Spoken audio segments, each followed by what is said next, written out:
Yo, boys and girls, this is Wild Man Willis here. I'm doing a review of AEW Double or Nothing. Solid pay-per-view. Some excellent matches. Only one thing I would have changed about the show. Other than that, that's about it. We had Serena D versus Rio to start off at the buy-in.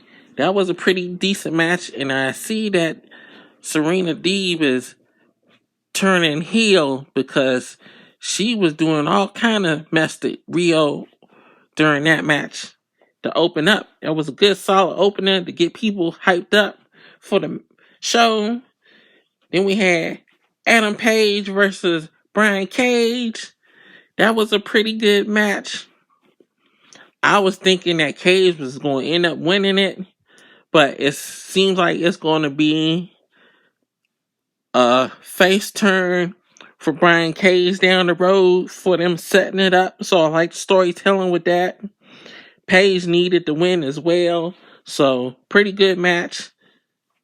To me, the best match of the night, one of the best matches of the night, was the Young Bucks versus Moxie and Kingston for the tag team titles.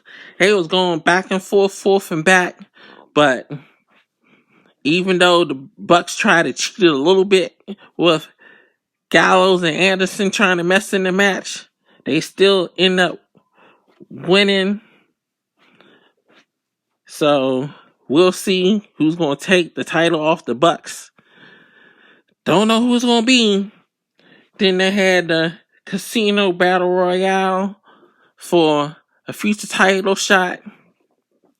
And the right thing was done with Jungle Boy end up winning that match. Even though we know Jungle Boy ain't going to win no title in 2 weeks. But solid effort for everybody to be in that ring.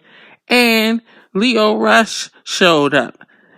One of the hometown boys that been doing really good in wrestling. So he will fit in quite nicely in AEW. So then we had Cody Rhodes versus Anthony Ogogo. And the match wasn't all that as they was trying to hype it up to be.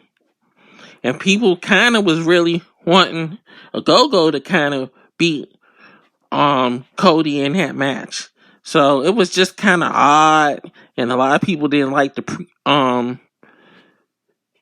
speech that Cody did a week ago on Dynamite. So that might have been another reason why a lot of people was chanting for Ogogo. Miro and Lance Archer had a knockout drag out match.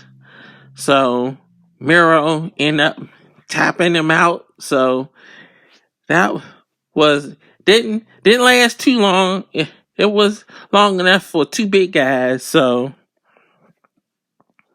and they did the right thing with this. Britt Baker beat Hikaru Shida for the women's championship. Anytime a new belt is presented to the champion, when the champion's been around for a long time, that's when you can tell that the title is about to change. And that's exactly what happened. Basically, everybody was rooting for Britt to win the title, and she did. You know, it was still a lot of Shida fans out there cheering for her as well. So, and the match that surprised me, I thought it was going to be a hot mess, but ended up being pretty good, was Sting and Darby Allin versus Scorpio Sky and Ethan Page. And Sting still has it. He even finally took his damn shirt off after all this time being on AEW. He finally took his shirt off. And people was getting hype off of that. And Sting even did a little weak Canadian Destroyer. I was sitting there laughing about that. So that was funny. Then we had Kenny Omega versus Orange Cassidy and Pac. That was a hell of a match. Even though the ending was boo-boo. I ain't like the way they did it, that ending though. With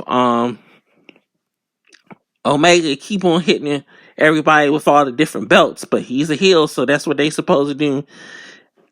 I kind of would have liked to see Orange Cassidy winning it, but he barely almost won the match. But it was cool. It was still a good, solid match. And the Stadium Stampede was fun too. And what I liked about this one is because Blood and Guts, Sammy Guevara was the one who cost the Inner Circle the match because he didn't want MJF to throw Jericho off the cage. So it was fitting that Sammy Guevara get the win at the end of the show. And I was thinking that they had take the Stadium Stampede the night before like they did the last time, but they was actually doing that during the show because they showed up at the end. So that was cool to see. And to have all the fans singing Judas at the end of the show with the Inner Circle being supreme, that was a smart move to do after not having either Pac or Orange Cassidy winning the heavyweight title. But all in all, it was a good show. This is Wildman Will signing off. See you next time.